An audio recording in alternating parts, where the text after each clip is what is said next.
Good morning friend Priyanka लाइफस्टाइलेर आमी प्रियंका नतून आरेकटी दिनेर आरेकटी ब्लगे सबाइके स्वागत जानाई। सबाई केमन आछो? आशा करछि खूबই ভালো আছো আর তোমাদের ভালোবাসায় আমরাও খুব ভালো আছি।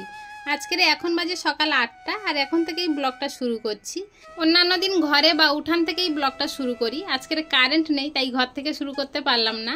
আর উঠানে তো জল তোমরা জানো, ওই জন্য বাড়ির সামনে রাস্তায় বের হয়ে তাই ব্লগটা শুরু করছি। কয়েকদিন আগে যে ঝড় বৃষ্টি হয়েছিল তাতে করে যে উঠানে জল জমে গিয়েছে এখনো তো সরেনি। আজকের ভোর থেকে আবার বৃষ্টি হচ্ছে, তবে বৃষ্টি খুব জোরে হচ্ছে না, টিপ টিপ টিপ টিপ করে পড়ছে।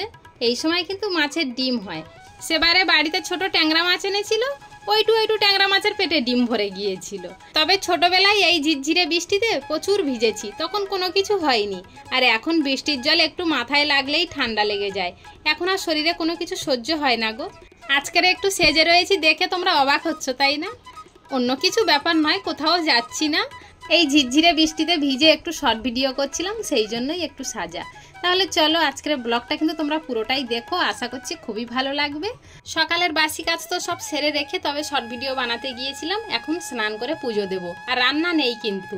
কেন রান্না নেই সেটা তোমাদেরকে পরে বলবো, পুরো ব্লগটা দেখো তাহলে বুঝতে পারবে। আর এখন স্নান করে এসে ভগবানের ভোগ লাগিয়ে ভগবানের কাছে প্রার্থনা করছিলাম যে ভগবান একটা দিনের জন্য নয়, সারা জীবন মানুষকে ভালো রেখো, সুস্থ রেখো। আজকের আমাদের এখানে শীতলা পুজো, ঠান্ডা খেতে হয়, সেজন্য গতকাল রাত্রে বেশি করে ভাত রান্না করেছি আর সঙ্গে আলু সিদ্ধও দিয়েছিলাম আর টক ডাল রান্না করে রেখেছি। তাই এখন তৃষ্ণার বাবাকে দিয়ে দিচ্ছি, কাজে যাবে, আর আমরাও এই দিয়ে দুপুর পর্যন্ত খাবো। তারপরে সন্ধ্যার রান্না পরে হবে, যা হোক কিছু হবে, তবে নিরামিষ নয়। সন্ধ্যায় ডিম টিম হতে পারে, তৃষ্ণার বাবা যা আনবে, স্নান করতে গিয়েছে, যা এনে দেবে তাই রান্না হবে।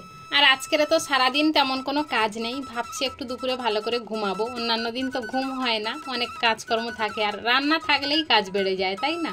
দুপুরে একটু ঘুমিয়ে পড়েছিলাম, কিন্তু ঘুমানো বলতে ওই 3টের পরে আমার ঘুমানো। তবে তৃষ্ণাও দুপুরে ঘুমাতে চায় না, আবার ঘুমালে উঠতে চায় না, সন্ধ্যা হয়ে যায়। আর আমারও কেউ ডেকে দেয় না, ও যদি খেলা করে তাহলে আমাকে ডেকে দেয়। আজকের ঘুম থেকে উঠেছি তখন বাজে 5টা 15, তখন ঘুম থেকে উঠে ঘর বারান্দা সব ঝাঁট দিয়ে কিছুটা থালা বাসন ছিল ঠাকুরের, সেগুলো সব মেজে নিয়ে এসেছি। আর কয়েকদিন ধরে এই বাচ্চাটার একটা জামা দিয়ে গিয়েছে, একটা ঘাগরা সেলাই খুলে গিয়েছে, সেটা সেলাই করাই হচ্ছে না।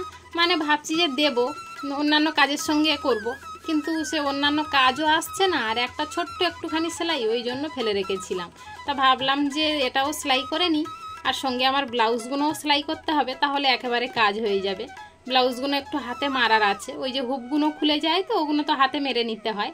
এই ব্লাউজগুলো যখন কিনছিলাম ভাবছিলাম হয়তো কালার উঠে যাবে, ভালো হবে না, কেননা আমি ওই দোকান থেকে কোনোদিনও ব্লাউজ কিনি না।